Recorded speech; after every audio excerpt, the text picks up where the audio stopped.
Okay students, last લેક્ચરની અંદર આપણે જોયું હતું પેજ નંબર 67 ઉપર જે બીજો ભાગ છે ત્યાં આવે છે પહેલો અને બીજો અને ત્રીજો ફાઇનલી જે છે ત્યાંથી તમે લોકો જોઈ શકો છો. બરાબર. હવે આપણે આગલા લેક્ચરમાં જોયું હતું કે જ્યારે હેલનને કોઈ વસ્તુમાં રસ પડતો તો એના ટીચર છે એને ખૂબ જ રસપૂર્વક શીખવતી. બરાબર. અને પોતે જાણે એક નાનકડી છોકરી હોય એવી રીતે એને શીખવતી. બરાબર. હવે અહીંયાથી આપણે ચાલુ કરીએ છીએ finally my teacher began teaching me to read. હવે અંતે મારા ટીચરે મને હવે વાંચતા શીખવવાનું શરૂ કર્યું. બરાબર. I first raise the letters. આપણે જે ટાસ્કમાં જોયું હતું જે ઉપસેલા અક્ષર છે રાઈટ એ પહેલા મને એને શીખવ્યા. I first read મેં વાંચ્યા. મેં પહેલા જે ઉપસેલા જે અક્ષર હતા એ વાંચ્યા. And later on read with braille. અને પછી મેં બ્રેલ જે લિપિ હતી રાઈટ એ વાંચતા શીખ્યું. I learned to write with both ordinary as well as braille type writer. હવે હું બંને શીખી. જે સામાન્ય ઓર્ડિનરી મતલબ કે સામાન્ય જે આપણે જે વાંચીએ છીએ એવા. I learned to write હું લખતા શીખી with both ordinary as well as braille type writer. સામાન્ય અને braille type writer દ્વારા હું લખતા શીખી. I was well on my path to becoming a well educated person. હવે હું સારી રીતે હું શીખી રહી હતી. સારી રીતે હું શિક્ષિત થઈ રહી હતી. એ હું યોગ્ય રસ્તા ઉપર જઈ રહી હતી. I was provided all the possible opportunities. I was provided passive વોઇસનું ક્રિયાપદ મને પૂરું પાડવામાં આવ્યું. I was provided all the possible opportunities. શક્ય એટલી તમામ તકો છે એ મને આપવામાં આવી. To develop my abilities. મારી જે ક્ષમતાઓ હતી એ ક્ષમતાઓને વિકસાવવાની મને શક્ય એટલી તમામ તકો આપવામાં આવી. And I made the maximum use of them. અને મેં એ તકોનો વધારેમાં વધારે ઉપયોગ કર્યો. I developed a great confidence and I even visited the president Cleveland at the White House. I developed a great confidence.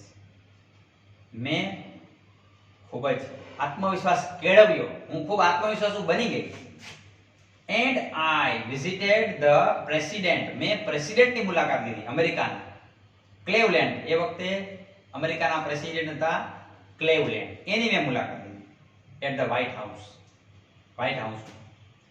In 1880 1880 at the age of about 10 લગભગ 10 વર્ષની ઉંમરે જ્યારે હું 10 વર્ષની હતી I moved to the Perkins Institution. હવે એના teacher જે ઘરે ભણાવતા હતા હવે એની જગ્યાએ એને કોઈ જગ્યાએ સ્કૂલમાં મોકલવામાં આવ્યો. મને જે ઇન્સ્ટિટ્યૂટનું નામ છે પર્કિન્સ ઇન્સ્ટિટ્યૂટ ઉપર હું જવા લાગી. Here my teacher and Sullivan continued to teach me. ત્યાં એના ટીચર છે ભણાવતા હતા એ સ્કૂલની અંદર એ ઇન્સ્ટિટ્યૂટની અંદર. તો ત્યાં પણ અહીં પણ મારા ટીચરે મને શીખવવાનું શરૂ રાખ્યું.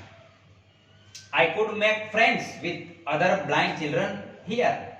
અહીં હું બીજા જે બ્લાઇન્ડ બાળકો હતા જે પ્રજ્ઞાચક્ષુ જે બાળકો હતા એના જોડે હું મિત્રતા કેળવી શકી. My loneliness began to disappear. મારી જે એકલતા હતી લોનલીનેસ શબ્દ યાદ રાખજો LONELINESS. મારી એકલતા એ હવે ધીરે ધીરે અદ્રશ્ય થવા લાગી. જે મને એકલું ફીલ થતું હતું એ હવે થતું નહોતું. And my progress of learning improved quite well. અને મારી જે પ્રગતિ હતી શીખવાની એ ખૂબ સારી એવી સુધરી હતી. I learned હું શીખી લેટિન જર્મન એન્ડ અરિથમેટિક. હું લેટિન ભાષા શીખી, જર્મન ભાષા શીખી અને અંકગણિત શીખી. અરિથમેટિક તમે જે ભણો છો એ મેથેમેટિક્સ, બીજ ગણિત, રાઈટ? તો હું અંક ગણિત શીખી કે જેમાં જસ્ટ આંકડા જ આવે. In 1896, 1896 માં I moved on to the Cambridge School for the Young Ladies in Massachusetts. આ મેસેચ્યુસેટ્સ છે એ જગ્યાનું નામ છે.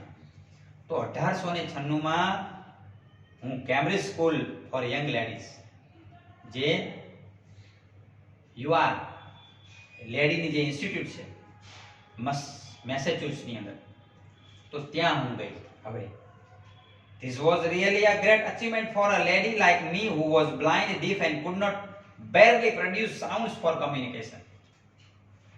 આ ખરેખર ખૂબ મોટી સિદ્ધિ હતી એક મારા જેવી સ્ત્રી માટે કે જે પોતે અંધ હતી, બહેરી હતી ને ભાગ્યે જ, બેરલી મતલબ ભાગ્યે જ, માંડ કોઈ સાઉન્ડ છે એ મતલબ અવાજ કાઢી શકતી વાતચીત માટે થઈને. કમ્યુનિકેશન મતલબ વાતચીત માટેના ભાગ્યે જ કોઈ અવાજ કાઢી શકતી. તો એવી સ્ત્રી આ ઇન્સ્ટિટ્યૂટમાં ત્યાં ભણવા ગઈ તો એના માટે ખરેખર ખૂબ મોટી સિદ્ધિ હતી. I began writing poems and stories. હવે અહીંયા મેં કવિતાઓ અને વાર્તાઓ લખવાનું શરૂ કર્યું, પોતાની રીતે બનાવી કવિતાઓ અને વાર્તાઓ લખવાનું એને શરૂ કર્યું. Shortly before my examination, shortly ટૂંકો સમય, મતલબ મારી જે પરીક્ષા હતી એના ખૂબ ટૂંકા સમય પહેલા I lost my father. મારા પપ્પા છે એક્સપાયર થઈ ગયા. થોડો સમય હતી, વાર હતી જે પરીક્ષાને, અને એના પપ્પા છે એક્સપાયર થઈ ગયા. Although emotionally disturbed, જો કે હું લાગણી રીતે ખૂબ ડિસ્ટર્બ થઈ ગઈ. Although એટલે જો કે, although emotionally disturbed, જો કે હું લાગણીની રીતે ખૂબ ડિસ્ટર્બ થઈ ગઈ. I did my best in the examination. છતાં પણ મેં મારી પરીક્ષામાં મારો શ્રેષ્ઠ દેખાવ કર્યો. My teacher could not accompany me to the examination hall. મારી જે ટીચર હતી એમ કઈ પરીક્ષાના કેન્દ્ર સુધી આવી શકે એમ નહોતી. એ સ્વાભાવિક છે, ના જ આવે. There a teacher, ત્યાં એક ટીચર હતા, spelled out the question in my hand. A teacher જે હતા એ મારા હાથમાં પ્રશ્ન લખી દેતા, મારા હાથમાં એ પ્રશ્ન લખી દેતા હથેળીમાં, right? And I typed out the answers. અને હું પછી એ જ આન્સર હું ટાઈપ કરતી. When the result was declared, જ્યારે એ પરિણામ બહાર આવ્યું, I was so full of joy to hear that I had passed all the subjects. તો હું એટલી બધી આનંદિત થઈ ગઈ કે હું બધા જ વિષયમાં પાસ થઈ ગઈ. હવે એ કોલેજમાં જાય છે. I remember my first day at the Radcliffe College in 1900. 1900 ની અંદર મારો પહેલો દિવસ કોલેજનો, રેડક્લિફ કોલેજનો પહેલો દિવસ હજુ મને બરાબર યાદ છે. I knew there were the challenges in my way. મને ખબર હતી કે ત્યાં પડકારો છે જ, ચેલેન્જ તો છે જ મારા માટે ત્યાં કોલેજમાં જવું એ. But I was eager to overcome them. પણ હું એ જે પડકારો હતા, એ જે મુશ્કેલીઓ હતી, રાઈટ, એના ઉપર જીત મેળવવા માટે હું આતુર. ભલે મને ચેલેન્જીસ આવે, ભલે મુશ્કેલીઓ આવે, તો મારે એ મુશ્કેલી પર હું જીતવા માટે થઈને હું આતુર. The professors looked far away as if they were speaking through a telephone. ભલે બાજુમાં જ બેસતી હતી, બરાબર, છતાં પણ એને સંભળાતું નહોતું. એટલે એને એવું લાગતું જે પ્રોફેસરો જે બોલતા, જે લેક્ચર આપતા, રાઈટ, એ જાણે કે ખૂબ દૂર હોય અને જાણે કે એ ટેલિફોનમાંથી બોલતા હોય એવું એને સંભળાતું. પહેલાના સમયમાં જે લેન્ડલાઇન ટેલિફોન આવતા એમાં ખબર ના પડે કોણ બોલે છે, અને આપણે જેને કઈ મું પાડી થાકીએ ત્યારે માન લોકોને સમજાતું, બરાબર. હવે આપણે જ્યાં માન લો કે મોબાઈલની અંદર હવે ફ્રેક્વન્સી એવી આવી ગઈ, જાણે કે આપણે ભલે અમેરિકાથી વાત કરતા હોય છતાં પણ આપણે એવું લાગે કે અહીંયા સામસામે વાતો કરતા હોય, એટલો સ્પષ્ટ અવાજ આવતો હોય છે, પણ આ 1900 ની વાત છે, બરાબર. તો કહેવાનો મતલબ જે પ્રોફેસર છે જાણે કે રેડિયોમાંથી ટેલિફોનમાંથી બોલતા હોય એવું એને લાગતું. The lectures were spelled into my palms as rapidly as possible. હવે અહીંયા એક જે કંઈ સાંભળે છે એ એના હથેળી અંદર આંગળી વડે નોંધ કરતી છે, બરાબર. તો મને જે કંઈ યાદ રહ્યું હોય, the lectures were spelled into my palm as rapidly as possible. શક્ય એટલે ઝડપથી હું એ જે લેક્ચર્સ જે છે, જે કંઈ મેં સાંભળ્યું છે પ્રોફેસર પાસેથી, એ હું હથેળીમાં લખતી જતી. I would note down whatever I remembered when I went back home. જ્યારે હું ઘરે જતી પછી મને જે કંઈ યાદ રહ્યું હોય તો એ હું નોંધ કરી રાખતી કોઈ બુકમાં, બરાબર. Here I began to write about my life. હવે મેં મારા લાઈફ વિશે લખવાનું શરૂ કર્યું. I wrote the story both the braille and on a normal typewriter. હવે બંનેમાં મેં મારી વાર્તાઓ, મારી વાત બંનેમાં મેં લખી. સામાન્ય ટાઈપરાઇટર અને બ્રેઇલ ટાઈપરાઇટર બંનેમાં મેં મારી વાર્તાઓ રજૂ કરી. The story of my life was edited by John Massey. યાદ રાખજો. The story of my life was edited. હવે who edited the story of Helen's life? તો નામ યાદ રાખજો, John Macy. John MSCY, John Macy નામના વ્યક્તિએ હેલન કેલરની લાઈફ સ્ટોરીનું એડિટિંગ કર્યું હતું. સુધારા વધારા, એડિટેડ મતલબ એને સુધારા વધારા કર્યા. The writing was published in a magazine in 1903 and I was paid for it. કોઈ મેગેઝિનની અંદર મારું જે રાઇટિંગ એટલે કે લખાણ છે એ રજૂ થયું, પબ્લિશ થયું 1903 માં, અને મને એની કિંમત ચૂકવવામાં આવી, બરાબર. આપણે માની લો કે જે કોઈ પણ પૂર્તિ હોય, સંદેશની હોય કે દિવ્ય ભાસ્કરની હોય કે ગુજરાત સમાચારની હોય, તો એની અંદર પર્ટિક્યુલર કોલમ આવે અને એના રાઇટર પર્ટિક્યુલર હોય, બરાબર. તો એને કઈ છાપા પોતાનું નામ આવે એટલે નથી લખતા એ લોકો, બરાબર. એને પૈસા ચૂકવવામાં આવતા હોય છે, બરાબર. તો મને એના માટે થઈને પૈસા ચૂકવવામાં આવે, મેં જે કંઈ લખાણ લખ્યું હતું એના માટે. We the blind are as indebted to Louis Braille as mankind is to Gutenberg. તો કે અમે જેમ we the blind are as indebted to Louis Braille, અમે જે બ્લાઇન્ડ લોકો છીએ, પ્રજ્ઞાચક્ષુ લોકો છીએ, એ જેમ લુઈસ બ્રેલના ઋણી, ઇનડેપ્ટેડ શબ્દ યાદ રાખજો, ઇનડેપ્ટ ઋણી રહેવું, ઋણી. તો અમે બ્લાઇન્ડ લોકો જેમ લુઈસ બ્રેલના ઋણી છીએ, જેવી રીતે એઝ મેનકાઇન્ડ ઇઝ ટુ ગટનબર્ગ, જેમ માનવજાત ગટનબર્ગની ઋણી છે, એવી રીતે અમે લોકો લુઈસ બ્રેઇલના ઋણી છીએ. હવે આ ગટનબર્ગ કોણ હતો? તો જેને પ્રિન્ટિંગની શોધ કરી. શેની શોધ કરી? પ્રિન્ટિંગ, બરાબર. તો જેમ માણસ જાત ગટનબર્ગની જેમ ઋણી છે, અમે એવી રીતે બ્લાઇન્ડ લોકો લુઈસ બ્રેઇલના ઋણી છીએ. On 28th June 1904, 28મી જૂન 1904 ના રોજ I graduated from the Radcliffe College. Radcliffe કોલેજમાં મારું ગ્રેજ્યુએશન મેં પૂરું કર્યું. I felt proud, મને ખૂબ ગર્વ થયો, that I became the first deaf blind person to earn a Bachelor of Arts degree. પહેલી જ વ્યક્તિ દુનિયાની કે જે બહેરી હતી, જે બ્લાઇન્ડ હતી અને એને ગ્રેજ્યુએશનની degree, bachelor of arts degree, BA ની ડિગ્રી જેણે પ્રાપ્ત કરી, એવી પ્રથમ મહિલા બની. તો એનું મને ખૂબ ગર્વ હતો. I began to feel that, હવે મને એવું લાગવા લાગ્યું, I began to feel that, હવે બાજુના સાઈડમાં, I began to feel that I must educate people on ways to help the blind. હવે મને એવી અનુભૂતિ થવા લાગી કે મારે લોકોને શિક્ષિત કરવા જ જોઈએ. On the ways to help the blind, જે બ્લાઇન્ડ લોકોને મદદ કરી શકે, તો એના માટે થઈને મારે લોકોને હવે શિક્ષિત કરવા જ જોઈએ, એવું મને અનુભવ થવા લાગ્યો, એવું મને ફીલ થવા લાગ્યું. My prime goal in my life, મારા જીવનનો મુખ્ય ધ્યેય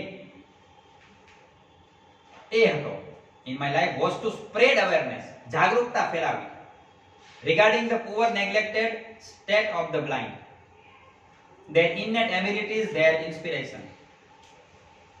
હવે જે નબળા, poor નેગ્લેક્ટેડ state of mind or state of blind, state of blind મતલબ સ્થિતિ, જે બ્લાઇન્ડ લોકોની જે નબળી, ઉપેક્ષિત જે સ્થિતિ છે, બરાબર, અને એનામાં ઇનનેટ એબિલિટી, અને એનામાં જે જન્મજાત, ઇનનેટ શબ્દ યાદ રાખજો, ઇનનેટ યાને કે જન્મજાત, એનામાં જન્મજાત કેટલીક એબિલિટી યાને કે ક્ષમતાઓ છે, રાઈટ, એનામાં એન્ડ ધેર ઇન્સ્પિરેશન, અને એની જે પ્રેરણા છે, તો એના વિશે જાગૃતતા ફેલાવી, એ મારો પ્રાઇમ ગોલ હતો. આઈ હેડ ટુ રેઝ ફંડ્સ, મારે ફંડ એકઠો કરવાનો હતો. આઈ હેડ ટુ રેઝ, મારે હેડ ટુ રેઝ ફંડ્સ, મારે હવે એના માટે મતલબ ફંડ એકઠો કરવાનો હતો.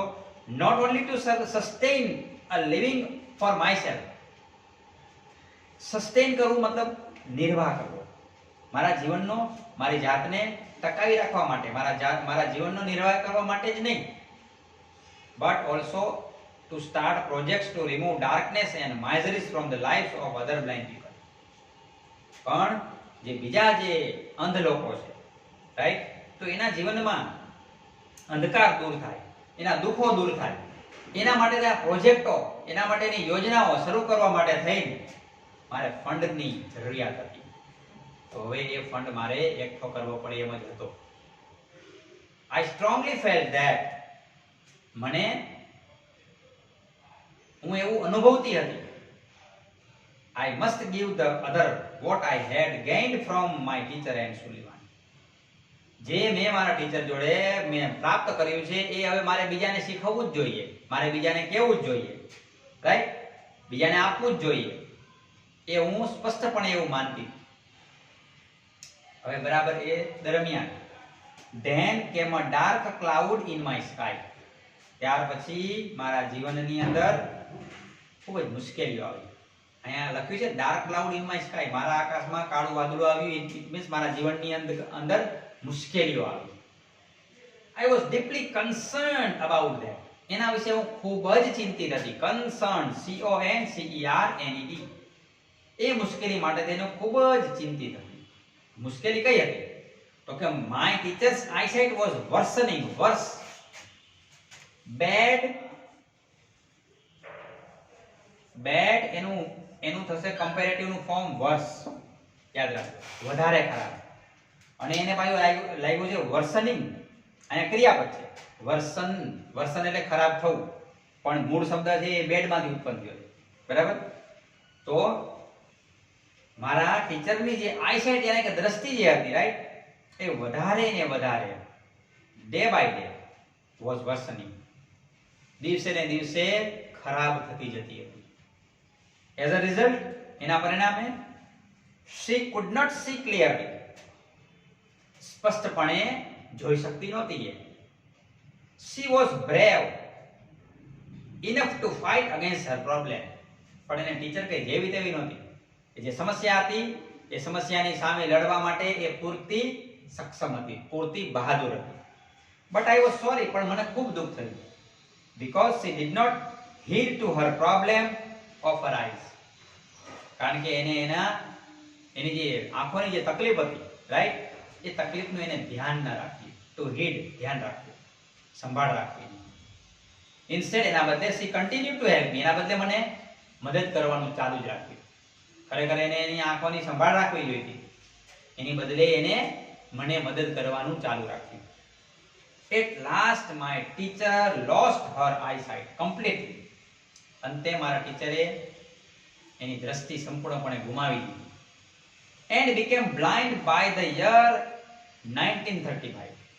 અને 1935 માં મારા ટીચર જે સંપૂર્ણપણે બ્લાઇન્ડ થઈ ગયા, કશું દેખાતું નહોતું. She sacrificed her eyesight for me. મારા માટે થઈ અને એને પોતાની દ્રષ્ટિનું બલિદાન આપ્યું. આઈસાઇટ એટલે કે દ્રષ્ટિ, સેક્રિફાઈસ એટલે કે બલિદાન આપ્યું. What a great sacrifice it was. કેટલું મહાન બલિદાન હતું. If she had not supported and encouraged me to learn, જો એને યાને કે એની ટીચરે જો મને સપોર્ટ ના કર્યો હોત, મને પ્રોત્સાહિત ના કર્યો હોત, એન્કરેજ યાને કે પ્રોત્સાહિત કરો, ટુ લર્ન શીખવા માટે મને પ્રોત્સાહિત ના કર્યો હોત, મને સપોર્ટ ના કર્યો હોત, I would not have enjoyed the beauty of the world. તો હું આજે જગતની જે સુંદરતા છે એ જગતની સુંદરતાને હું માણી શકી ના. I cannot think myself apart from યાને કે નાથી ભિન્ન, નાથી અલગ. હું મારી જાતને વિચારી શકતી નથી. I cannot think myself apart from, એનાથી અલગ મારી જાતને હું વિચારી શકતી નથી. My heart always speaks. મારું હૃદય હંમેશા બોલે છે. I love you teacher. Teacher હું તમને ચાહું છું. બરાબર? તો અહીંયા આપણું આ લેસન પૂરું થયું. એક વખત બરાબર સારી રીતે રીડ કરી લેજો અને એના સ્પેલિંગ છે એક વખત લખવાની કોશિશ કરજો અથવા લખી જ નાખજો. બરાબર? અને ગ્લોસરી છે એ તમારે લોકોને સિમિલર વર્ડ જે 3 ગુણના પૂછાય છે એમાં કામ લાગશે, એટલે ગ્લોસરી પણ એક વખત લખી નાખજો. બરાબર? હવે જે વોકેબ્યુલરી છે એ આપણે અહીંયાથી એક્સરસાઇઝ છે આપણે નેક્સ્ટ લેક્ચરની અંદર ચાલુ કરીશું. પણ એની પહેલા તમારે લોકોએ એક વખત આખું લેસન વાંચી લેવું, સમજી લેવું, બને તો લખી લેવું. બરાબર? ઓકે, ચલો આટલું રાખીએ છીએ આપણે. We will meet next time. Until then, goodbye.